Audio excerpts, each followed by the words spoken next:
Hello everyone, ये एक दूसरा क्वेश्चन है जिसमें हमें स्क्वायर वेवफॉर्म दी हुई है। ये आपका फंक्शन है, इसके लिए आपको फोरियर सीरीज ऑब्टेन करनी है। फोरियर सीरीज ऑब्टेन करनी है, कुछ बोला नहीं है तो आप क्या करेंगे, ट्रिग्नोमेट्रिक फोरियर सीरीज को फाइंड आउट, उसके कोएफिशिएंट्स को आप फाइंड आउट करेंगे और उस सीरीज को आप फॉर्म करेंगे। तो हमारे पास फंक्शन क्या गिवन है, वी ऑफ टी।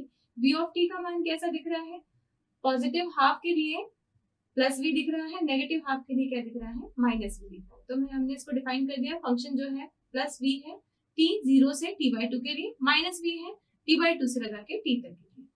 ये फंक्शन और कैसा दिखाई दे रहा है हमें, अगर हम देखते हैं इस फंक्शन को तो क्या ये हमें ऐसा दिखाई दे रहा है, f of minus t will be equal to minus f of t। क्या ये ऑड फंक्शन है? यस, ये ऑड फंक्शन है। देखकर ही क्लियर हो रहा है कि यहाँ पे हमारा a0 भी 0 हो जाने वाला है और an भी 0 हो जाने वाला है। a0 इस तरह से 0 हो रहा है कि कैंसिल आउट हो रहा है, एवरेज वैल्यू इसकी कितनी आएगी, 0 आएगी।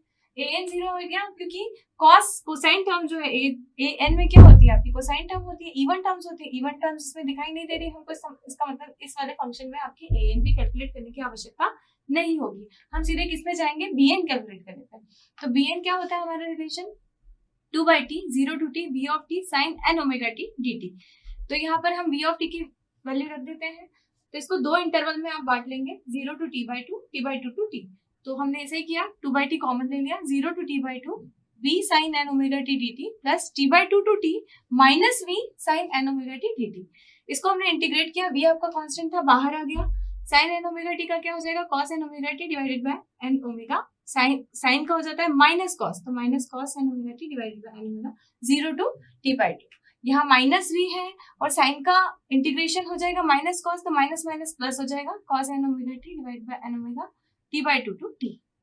हम जानते हैं t इज इक्वल टू 2π/ω होता है। क्यों? क्योंकि ओमेगा इक्वल्स टू क्या होता है, ओमेगा इक्वल्स टू होता है 2πf।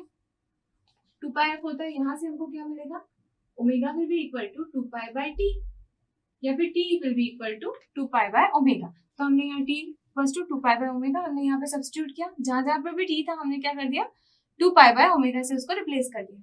तो हमारे पास bn का एक्सप्रेशन कुछ ये आता है, जिसको हम बोल देते हैं n की ऑड वैल्यूज के लिए यदि हम देखेंगे तो ही निकल के आएगा, n की इवन वैल्यूज यदि हम देखते हैं तो 1 - 1 0 हो जाएगा, जिसके कारण से bn आपका 0 आ जाएगा। ठीक है, a0 था नहीं, an था नहीं, bn हमने कैलकुलेट कर लिया, तो हम बोल सकते हैं लाइन स्पेक्ट आपका v ऑफ t जो है वो इसका एक्सप्रेशन क्या आ जाएगा, a0 नहीं रहेगा, an भी नहीं रहेगा, डायरेक्टली हमारा कौन सा एक्सप्रेशन आ रहा है, ये आ रहा है 4v/π sin omega t, 4v/3π sin t। सारे जो है आपके हार्मोनिक्स जो रहेंगे वो सारे ऑड हार्मोनिक्स रहेंगे, इवन हार्मोनिक्स के लिए ये एक्सप्रेशन नहीं रहेगा, सिर्फ ऑड हार्मोनिक्स में एग्जिस्ट करेगा। तो ये आपका v ऑफ t निकल के आता है फोरियर सीरीज। इसका लाइन स्पेक्ट्रम ड्रॉ करेंगे, हम लाइन स्पेक्ट्रम ड्रॉ करेंगे तो क्या होगा, 0 के केस में 0 रहेगा और सारे इवन हार्मोनिक्स के केस में 0 रहेगा, सिर्फ ऑड में ही प्रेजेंट रहेगा, जैसा कि हमें दिखाई देगा। तो ये अप्रोच आप लेते हैं जब भी आपको कोई क्वेश्चन सॉल्व करना है, आप सबसे पहले फंक्शन फॉर्म कर देते हैं, और यदि गिवन नहीं है कि कौन सी फॉर्म में आपको पूछा गया है, एक्सपोनेंशियल या ट्रिग्नोमेट्रिक, तो आप बाय डिफॉल्ट ट्रिग्नोमेट्रिक फॉर्म में ही उसे सॉल्व करते हैं।